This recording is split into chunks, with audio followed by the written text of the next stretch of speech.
Alright guys, this is it. The second batch has arrived. Ayan. So ito, excited na naman. The feeling is mutual. Excited na naman ang ating mga unboxers. Yan. So actually itong second box na to is like mga personal things lang namin, like mga damit, and then may mga konting toiletries. Yan. Kasi yung unang batch na dumating, actually matagal na yung naka-stock sa bahay. Doon kami naglalagay ng mga iniipon namin. So itong second batch is like talagang sinadya namin dagdagan para at least especially sa toiletries. Kaya medyo maliit yung isa kasi siniksik talaga namin, siniksik talaga. Ayan. So ano ito yung mga sabon namin, toothpaste, shampoo, yung mga nakakabili kami ng mga promo sa mga hypermarket. Yan, suking-suki kami dyan ng day to day. At saka yung aking paboritong evening, in short, dream night hypermarket na nandun sa may Burjuman. Malapit yun doon. So yun ang pinakamalapit sa amin na walking distance lang. So doon kami lagi namimili ng pang bagahe kasi lagi may promotion. Pero syempre, double check din palagi sa mga promotion. Huwag laging dampot ng dampot dahil nakakita kayo ng mura. So you have to check din naman kung yung mga near expiry is malayo pa sa katotohanan. Kasi minsan, pag bagahe natin, syempre, pag ginamit mo sa bagahe yung mga pinamili mo, so tumatakbo na rin yung araw ng expiry date noon. So make sure na at least ahead of months pa bago ma-expire yung mga binili nyo. Although, sa mga toiletries naman, hindi na masyadong yung expiry date kasi siyempre, naman yun panligo lang naman, pan-shampoo, hindi naman kailangan, carry lang niya, pag mga indigent, carry lang niya expire, importante bumubula. Charot. Ganun talaga, pag nagtitipid, kasi grabe na, talagang to the max na ang leveling ng mga prices dito sa Pilipinas. Diyos ko Lord. Sa mga walang jowa lang yan talaga yata ang walang nagmamahal. Charot! Humugot. Ayan. Sino dyan walang nagmamahal? Aminin. Lahat ng bagay sa Pilipinas, nagmahal na. Kayo na lang ang walang nagmamahal. Charot! O, ilag-ilag din para hindi tamaan. Para, back to the topic. Ayan. Di ba excited pa rin sila kasi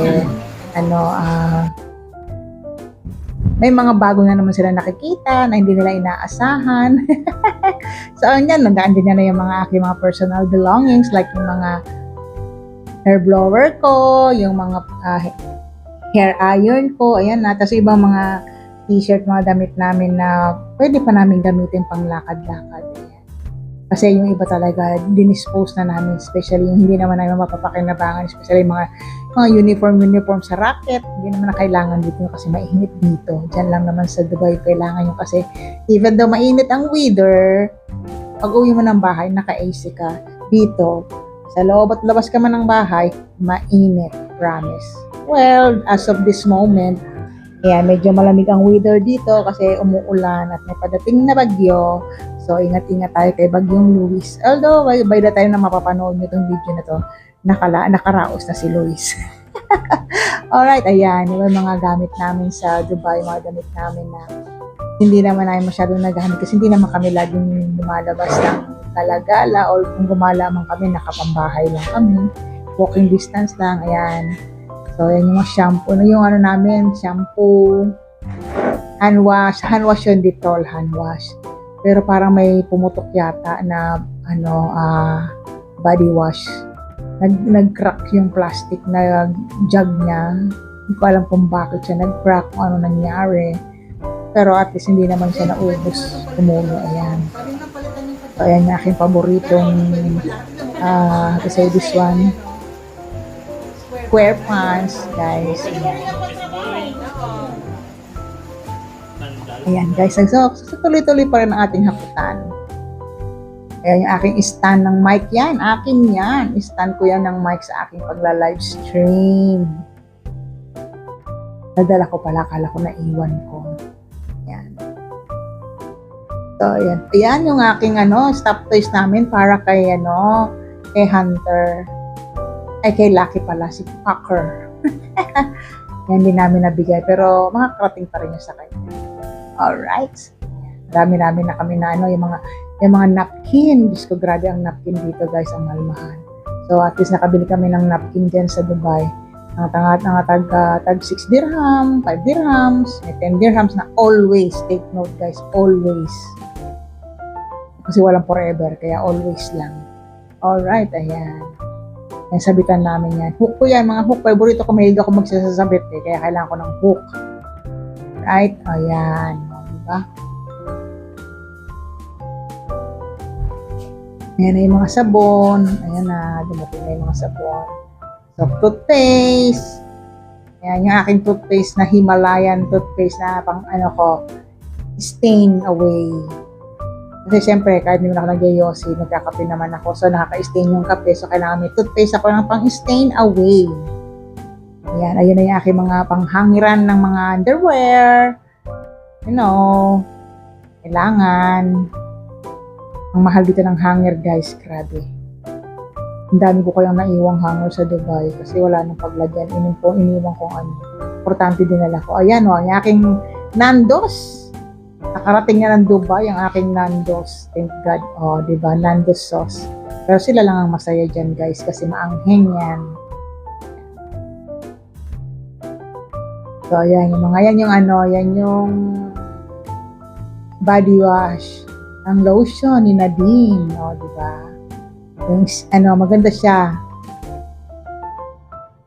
Skin snail ba yun? Ayan, nakabili kami ng Downy. Diyos ko, buti na lang may dala kong Downy kasi ubos na yung Downy namin dito. Ang mahal. So, tipirin ng Downy. 1 kutsara lang kada laba. Charot. Ayan, mga sabon. Yung paborito kong Sintol. Maganda Sintol sa balat kasi herbal yan, guys. So, ayan. Mga t-shirt, of course. Kailangan yan. Ayan, yung sabon na panglaba, powder soap na Ariel. Nakabili lang ako ng 2 pack niyan, pero okay na rin yan, panglaba-laba, pambabad, gano'n, sa mga puti.